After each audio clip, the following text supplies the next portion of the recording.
Bona nit a tots i a totes, ja estem en Creant Indústria, el programa empresarial i industrial de les comarques de l'Alcoià, el Comtat i la Fera de Castalla, de TVA, i que una setmaneta més tenim un programa molt completet. Primerament, així al nostre plató, amb la nostra taula d'entrevistes, tindrem el gerent de Fundiciones Balaguer, ha sigut recentment premiat per ser empresa centenària, una gran història darrere de tota aquesta empresa. Nosaltres volem conèixer-la, però també volem saber i mirar cap al futur, cap a la innovació dins de Fundiciones Balaguer. Així que en breu estarem parlant, com dic, amb el seu gerent així.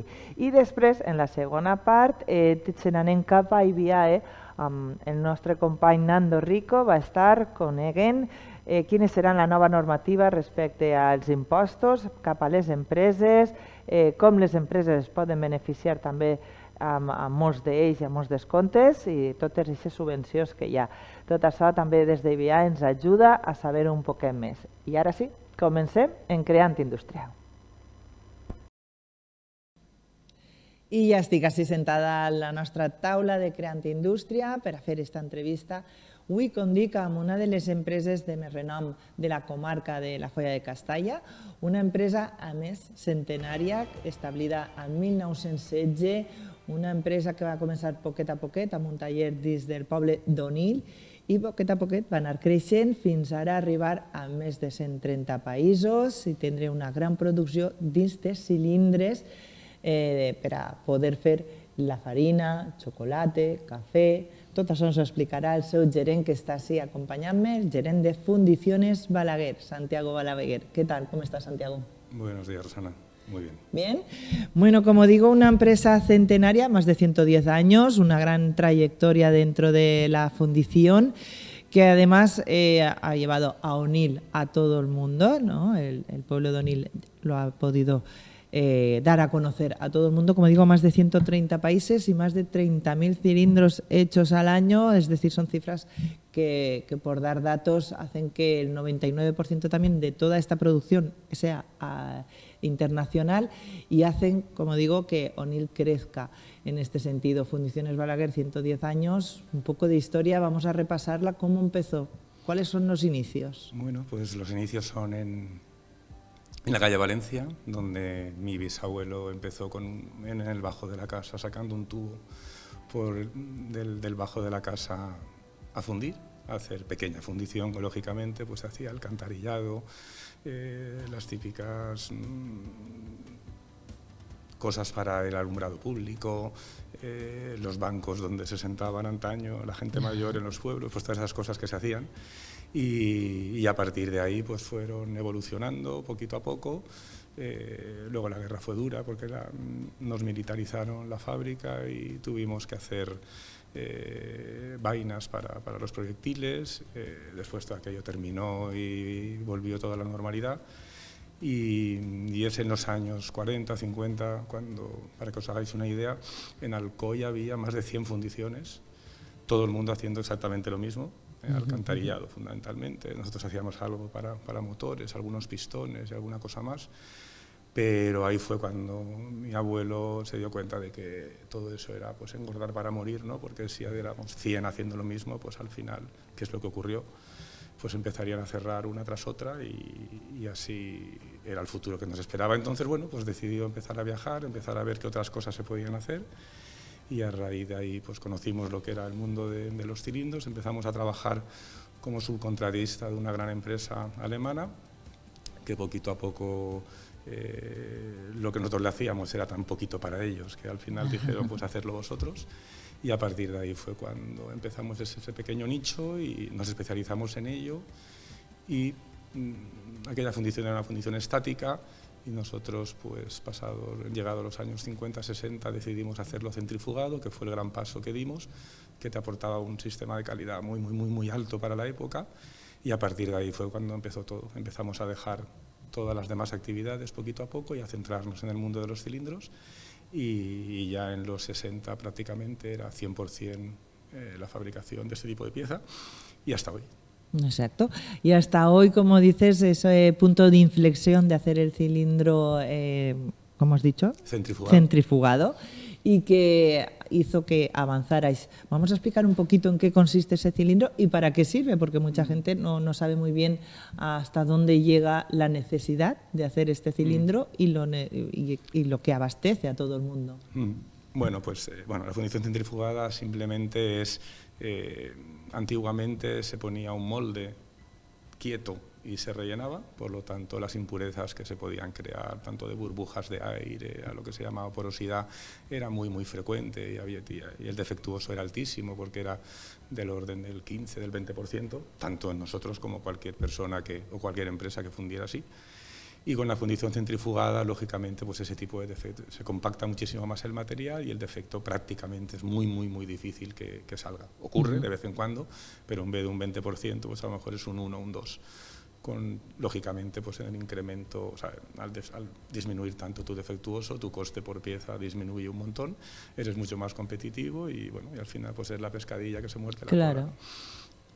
Y a la segunda de tus preguntas, los cilindros se utilizan, yo no sé si recordáis las ruedas de molino de antiguamente, ¿vale? Que eran dos ruedas que iban una sobre otra, que eran, y después se hicieron como dos rodillos que iban uno contra otro, en vez de ser de esta forma, iban uno contra otro de forma horizontal. Lógicamente con el tiempo todo eso de ser de piedra, porque eran de piedra, evolucionó al mundo del hierro y del acero, y ahí es donde entra todo esto. La primera aplicación que tuvo fue para la molienda del trigo, para conseguir la harina, y para que os hagáis una idea geográficamente, pues en todos los países del mundo, como mínimo, hay un molino, en todos, en Afganistán, en Yemen, en Indonesia, donde quieras. En cualquier país del mundo, como mínimo, hay un molino de trigo. Por lo tanto, en todos los países del mundo compran de nosotros o de nuestros competidores, pero en todos los países del mundo utilizan esta pieza. Aparte de la molienda de trigo, que es lo más conocido, se muele cualquier tipo de grano. Cacao para el chocolate, cebada para la cerveza, maíz, la soja para hacer aceite de soja, el café, cualquier tipo de grano necesita este tipo de tecnología. Entonces nosotros tenemos como dos tipos de mercados muy diferenciados. Uno es el del fabricante de la máquina para moler, que incorpora esta pieza. ¿Porque también hacéis la máquina? No, la máquina, nosotros le vendemos al fabricante de la máquina, que incorpora esa pieza, por eso vendemos a todos los fabricantes de máquinas, tanto de fábricas de trigo como de soja, como de cerveza, como de café, como de chocolate. Y después tenemos el mercado de reposición, que es ese molino de tu pueblo que tiene esa máquina, pues cuando esa pieza se desgasta, pues tiene dos opciones, o ir al fabricante de la máquina o ir al fabricante del cilindro. Nosotros ya somos bastante conocidos en nuestros mercados y entonces normalmente vienen a ti porque eres mucho más competitivo que el fabricante de la máquina. Muy bien. Y has hablado también de otros competidores, de otras empresas que también trabajan en esto. En Europa muy pocas, ha bajado muchísimo, ¿no? La verdad es que este tema es un poco llamativo, ¿no? Porque la gente a veces se sorprende un poco porque, por ejemplo, para que os hagáis una idea, en el continente americano, desde Argentina a Canadá o Groenlandia, no hay ni un solo fabricante de cilindros en toda América, ninguno, ni en Estados Unidos, ni en Canadá, ni en México, ni en Argentina, ninguno. En África no hay ninguno. En Europa había, cuando nosotros comenzamos en los 60, había dos fabricantes alemanes, un fabricante inglés y nosotros. Tanto los dos alemanes como el inglés han cerrado y solamente en Europa quedamos nosotros de este tipo de pieza. Y luego tenemos un competidor importante en Turquía, tenemos un competidor importante en India. Y luego en China hay varios fabricantes, pero bueno, de momento no salen de allí. El día que salgan, pues intentaremos competir con ellos. Por lo tanto, como digo, líderes en el mercado, porque sí, son importantes, pero tenéis casi copado todo el mercado. Bueno, nosotros en el mundo del cilindro, pues probablemente tengamos una cuota normal. Es muy difícil de cuantificar, pero bueno, sí, bastante por encima, el 50% seguro, comparado con nuestros clientes. Yo creo que estaremos en torno del 60 y poco %. Muy bien.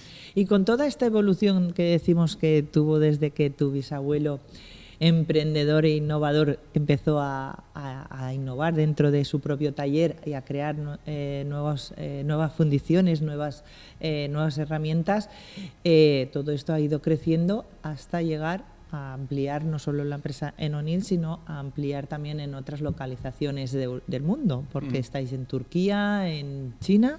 Sí, bueno, yo recuerdo cuando empecé, que justamente este año hace 30 años que comencé, porque comencé con ya el ves, grupo 30. en el año 96. Y nosotros en O'Neill éramos 39 trabajadores y era la única localización que teníamos. Ahora en O'Neill somos, los últimos datos que tengo que son del 31 de mayo, somos 218 personas en O'Neill. Ya ves. Y bueno, tenemos fábricas en Turquía, en Polonia, en China, en Brasil y bueno, ya tenemos un proyecto en India que estamos en medio de la vorágine y a ver cómo termina. Esperemos que termine bien. Esa va a ser mi última aportación grande a esto. Pues mira que quería preguntar de miras al futuro, ¿cuáles eran los proyectos? Es India. Sí, tenemos un gran proyecto allí, porque India va a ser bueno, ya es la siguiente China, ¿no? Son más de 1.300 millones de habitantes, que es, pues para que os hagáis una idea, pues 4 veces Europa junta. Entonces, imaginaros lo que puede suponer, pues ya lo es hoy por hoy, pero bueno, parece ser que las previsiones incluso son mayores y entonces nosotros ahora vendemos directamente en India, pero la idea es tener allí un establecimiento permanente y continuo desde el cual dar servicio a los clientes de allí, que son bastantes ya, pero estando allí serán mucho más, claro. Claro, muchísimos más. Bueno, y también, a ver, supongo que con todo esto has dicho que tu familia tuvo que adaptarse a la guerra en el 1936, adaptarse a todas las situaciones. Actualmente aún estamos en tiempos de guerra, en tiempos de mucha desestabilidad y que además hacen que para una empresa que su producción prácticamente es toda internacional, esto se acrecente y sea como más complicado seguir adelante. ¿Cómo estáis viviendo, ¿no? actualmente las últimas situaciones? Aquí hay que diferenciar dos cosas, ¿no? Nosotros tenemos la grandísima suerte de que nuestro mercado es un mercado muy primario, en el sentido que el consumo de pan no va a caer un 30% de un año a otro, sino que tiene unos crecimientos vegetativos del orden, a nivel mundial, del orden del 2, del 3%, por lo tanto es muy difícil que la demanda se caiga, ¿no? Como puede pasar, yo qué sé, pues con la construcción de viviendas, pues de repente se compra muchísimo, como que de repente para, o con los coches, ¿no? De repente se compran, de repente se para. Entonces nosotros, gracias a Dios, tenemos una estabilidad. Somos de las pocas empresas pues que en la crisis del 2007, 2008, 2009, cuando os acordáis toda la crisis de Lehman Brothers, pues prácticamente no paramos. En pandemia no paramos porque nos consideraron esenciales precisamente porque sin lo nuestro no se podía fabricar el pan. Entonces no paramos ni un solo día, ¿no? Entonces bajo ese prisma somos bastante estables. Y a nivel del problema internacional, bueno, gracias a Dios, todo el tema de entregas se ha focalizado mucho en el estrecho de Hormuz, ¿no? Entonces sí que teníamos algún pedido para entregar a Yemen o para entregar en Qatar y cosas de esas que simplemente, bueno, pues se han quedado en el almacén o en el puerto y tampoco eran pedidos muy grandes y saldrán cuando se pueda, ¿no? No ha sido una gran tortura, pero esperemos que realmente lo que han anticipado ayer se firme hoy, que parece ser, o se firme el viernes, como otros dicen, pero bueno, esperemos que termine pronto. Pero sí, la inestabilidad política y mundial, también con eso tienes que convivir. Entonces, claro. Eso está encima de la mesa siempre. Claro, además, exacto, siempre está encima de la mesa y saber sortearlos, ¿no? Un poco el tema y saber seguir adelante. Y como hemos dicho desde el inicio de la entrevista, innovar, emprender, continuar creciendo. Como digo, quinta generación. Supongo que el día que tú empezaste a trabajar hace 30 años, tu padre estaría súper orgulloso. Ahora que ya está tu hijo ahí también dentro de toda esa dirección de la empresa, vemos ahí una imagen de tus familiares también. Bueno, supongo que sería una fiesta de la... o menos de 30 años tendría allí. Sí. Y mi abuelo, ahí está tu padre, lo veo ahí al centro, sí, tu abuelo. Pues prácticamente me imagino que sería una de las comidas. Hacemos 2 comidas anuales, una en verano y una en Navidad, y me imagino que pues, si está cerca de la playa sería la de verano, me imagino. Claro. Pero sí, era una época fantástica donde la gente era... Habla al micro porque así se oye, sí. Donde, bueno, aquí en Onil lógicamente han sido muchos años, ¿no? Y entonces aquella era una época muy bonita donde las mujeres les traían el almuerzo todos los días a la fábrica cuando fundían, porque fundían jornadas, como no podíamos parar el cubilote, pues se fundía a lo mejor 10 horas seguidas, luego se libraba otros días, pero se fundía un día sí, un día no. Y sí, fue bonito y yo creo que la gente lo recuerda con cariño. Y bueno, y ahora también, la verdad es que tenemos un muy buen equipo, creo que tenemos un equipo muy profesionalizado, gente joven, bueno, hay de todo lógicamente, gente con experiencia y gente joven. Cuesta porque a la gente joven le cuesta trabajar en fábrica, ¿no? Todos queremos ser directores o todos queremos tener un trabajo un poco más tranquilo, ¿no? Y lo de trabajar en las fábricas parece que se complica, ¿no? Pero bueno, gracias a Dios, de momento la gente todavía valora trabajar en empresas como la nuestra, como te comentaba antes también, por esa estabilidad y esa seguridad que les da, ¿no? El no tener problemas de cobro de sus sueldos o el no tener de repente incertidumbre de si va a haber trabajo o no, de ser temporales o de la temporalidad que aquí, por ejemplo, en Onil, pues tradicionalmente con el tema de la muñeca, pues sí que existía, ¿no? Esa temporalidad que es complicada, ¿no? Y es muy difícil de gestionar, y aquí lo hacían muy bien. Sí que es. Pero bueno, nosotros en ese sentido tenemos bastante suerte. Y que además, como dices, ¿no? También ese cuidado hacia el trabajador, ¿no? El mantener al trabajador y sobre todo el mantener tu empresa en donde tus raíces, ¿no? Bueno, de hecho, los motivos, por ejemplo, de aperturar nuestra fábrica en Turquía fue porque aquí no podíamos hacer más. O sea, nosotros nos dimos cuenta que si nos hacían falta 40 o 50 trabajadores más, era absolutamente imposible el poder optar a ellos, gente preparada, y por lo tanto optamos por otra opción, que fue la de Turquía. Sí que hay un compromiso hablado, lógicamente, de tanto de mi hermano como mío con nuestros trabajadores y con nuestro equipo directivo, que nunca vamos a traspasar.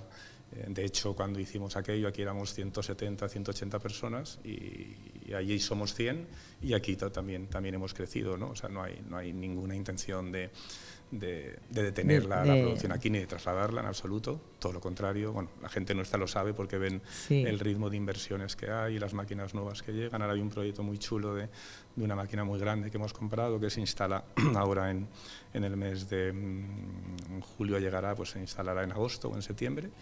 Y la verdad es que la gente lo ve, ¿no? Entonces yo creo que no tienen duda en eso, espero que no. Sí. Pero lógicamente te tienes que aclimatar a los tiempos. Europa es caro de producir porque es así y hay determinadas cosas que aquí no se podían hacer y había que hacer en Turquía o en India o donde sea, pero como si dijéramos, el corazón de la empresa sigue aquí porque el centro de investigación sigue aquí, el centro de desarrollo sigue aquí, nuestro departamento de ingeniería, tanto de fundición como taller, sigue aquí y por lo tanto todo sigue aquí, ¿no? Entonces, bajo esa perspectiva no va a haber problema. Y luego las nuevas ramas que hemos hecho de fabricación de maquinaria también se han hecho aquí. Ahora mismo ya se está haciendo una nave. O sea, la semana pasada el Ayuntamiento de Onil nos dio la licencia de obra para una nave nueva que vamos a hacer en el polígono de la Marjal, para ampliar todo ese tema de la maquinaria, porque está yendo muy bien. Y conectando con eso, que me imagino que a lo mejor lo habéis visto en redes sociales, ¿no? Pues hemos abierto un centro de entrenamiento, de formación a nivel internacional, donde cualquiera de los clientes que tengan nuestros equipamientos van a poder venir aquí a formarse y a recibir esos cursos que nosotros daremos. Qué bien, ¿no? Balaguer Experience Center también formando a los clientes, a los trabajadores. Es súper importante, ¿no? Tener talento también dentro del trabajador, tener trabajadores cualificados y preparados. Y ¿cómo ves la comarca respecto a esto, ¿no? En este sentido? Porque esto lo hablamos muchísimo aquí en Industria, que falta esa mano cualificada para nuestras empresas, para nuestra industria.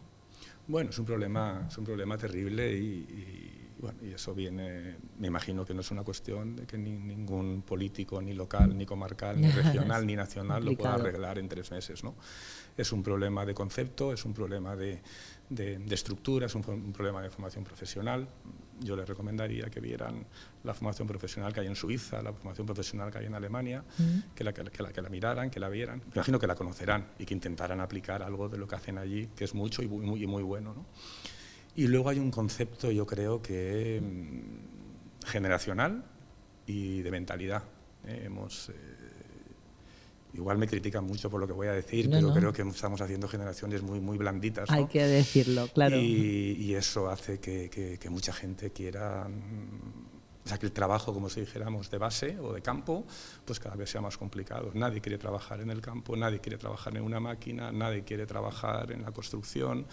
Son trabajos duros, es verdad, pero bueno, yo creo que son también trabajos estables y trabajos que te dan una vida, ¿no?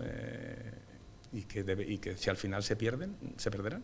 Lo veis en el día a día con fontaneros, electricistas, carpinteros. No hay oficios, no hay sucesión, ¿no? Y eso es un gran problema. Y ese problema también hay que reconocer que no solamente existe en Europa, también existe en Brasil, también existe en China, también existe en India, pero allí es porque están creciendo muy rápido y aquí es porque la gente no quiere. Ya. O sea, no hay ese crecimiento en ese sentido. Es un sentido diferente, pero tú vas a un colegio, le dices a un niño que quiere ser y te dirá que quiere ser abogado, que quiere ser ingeniero, que quiere ser youtuber, que quiere ser psicólogo, que quiere ser médico, pero nadie te va a decir, a mí me encantaría trabajar en una máquina de inyectar, ¿no? En el mundo del plástico, o en un torno de control numérico. Nadie dice eso, ¿no? Y bueno, y creo que son carreras muy dignas, que son... Total. Carreras muy profesionales, las máquinas ahora son complicadísimas de llevar y tienen unos sistemas informáticos muy importantes y de desarrollo e incluso de programación, y hace falta gente para eso. Y creo que tienen un buen futuro, ¿no? Luego ves en determinados sectores, por ejemplo, con la construcción, ves gente que tiene mucho trabajo 3 años, que luego se pegan 1 año que no tienen trabajo. Jolín, y sin mencionar el sitio tan privilegiado donde vivimos. También estar en esta zona es un punto a favor para eso. Claro. Bueno, como toda la entrevista hablamos de la trayectoria, de la historia de esos 110 años, con todo esto, recientemente en el Teatro Principal os dieron un premio por ser una empresa centenaria, como empresa centenaria de renombre además, y además por AEFA, la Asociación de Empresa Familiar, y la Cámara de Comercio. ¿Cómo fue recibir este premio recientemente? Bueno, en realidad no fue un premio, fue un reconocimiento. Un reconocimiento, exacto, porque el premio ya lo habéis hecho vosotros. Y bueno, lo recibimos nosotros, que no hemos estado ni el 30% de esos 110 años, ¿no? Pero eso, pues es un reconocimiento no solamente a la familia, es un reconocimiento a los cientos de trabajadores. De hecho, vinieron muchos de los que se jubilaron ya hace años, algunos de ellos vinieron a acompañarnos porque estuvieron con nosotros 40 y 50 años trabajando, y la verdad es que fue emotivo. Luego vino mucha gente de nuestro equipo actual, porque yo creo que se sienten orgullosos también de trabajar allí, de compartirlo, y nosotros de que nos acompañaran, ¿no? Y bueno, pues es un halago, ver que la familia se ha dejado la vida en eso, ¿no? Y que la gente lo reconoce. Es bonito, fue muy bonito. Y además yo nunca había estado en este acto, que era la 7ª vez que lo hacían. Sí, y fue un acto muy emotivo, muy bonito, muy bien organizado, pero sobre todo la palabra para mí es emotivo, muy humano, mucho. Claro, porque además es eso, ¿no? Que se reconocen diferentes empresas centenarias, empresas que, como tú dices, pues con su trayectoria, sus vaivenes, que todo cuesta, pero que siguen ahí dando trabajo a toda nuestra provincia, y es necesario reconocer ese trabajo. Pues sí, la verdad es que sí. Había empresas desde una pequeña tienda en un barrio de Alicante que llevaba 100 y pico años funcionando, por lo cual no solamente se valoraba a la empresa grande o industrial, ¿no? Simplemente era dar un poquito de visibilidad yo creo que a las gentes que se han dejado la vida, ¿no? En ese tipo de negocios, tanto pequeños familiares como medianos como grandes, y otros muchísimo más grandes que nosotros, que indudablemente los hay, ¿no? Pero fue muy bonito, muy bonito el acto. Y en este sentido, ya por terminar, bueno, tenemos una provincia, como digo, muy productiva, tenemos, sobre todo en esta comarca del Alcoyal, Comtat y la Feria de Castalla, una gran industria. Tenemos que continuar cuidándola, ¿no? En este sentido. Yo creo que que las generaciones que vienen son conscientes de ello y son conscientes de que tenemos un activo muy, muy importante que no se puede dejar perder. Estamos en una zona, Onil, Castalla, Ibi, podemos ampliar más, Alcoy, Villena, es una zona, Sacs, tremendamente productiva, y yo creo que todo eso sigue. Es verdad que determinados pueblos, y aquí tenemos que lamentarlo un poco en Onil, ¿no? que un poquito no se haya reconducido todo lo que se tenía que haber reconducido en su día y que poquito a poco hayamos perdido un poquito de fuelle, pero bueno, yo creo que hay gente con ganas y cosas que van viniendo y gente que sigue ahí al pie del cañón, y yo estoy seguro de que saldremos adelante, no te preocupes. Claro que sí, que creceremos. Muchísimas gracias, Santiago, por haberme acompañado este ratito aquí en Creante Industria, por hablar de industria, de empresa, de trabajo, de innovación, de tradición y, cómo no, de constancia, que es la palabra que os define. Así que gracias y a continuar así, dando muchas novedades. Gracias. Muchas gracias a vosotros por recibirnos. Gràcies. Un saludo. I res, una vegada més, així parlant en les nostres empreses, coneixent com treballen a la nostra comarca, i ara, com dic, fem un tall publicitari i després anem a parlar en IBIAE, que també allí van fer una xerrada superinteressant per als impostos pressupostats per a les empreses, per com aprofitar-se'n també d'aixòs impostos.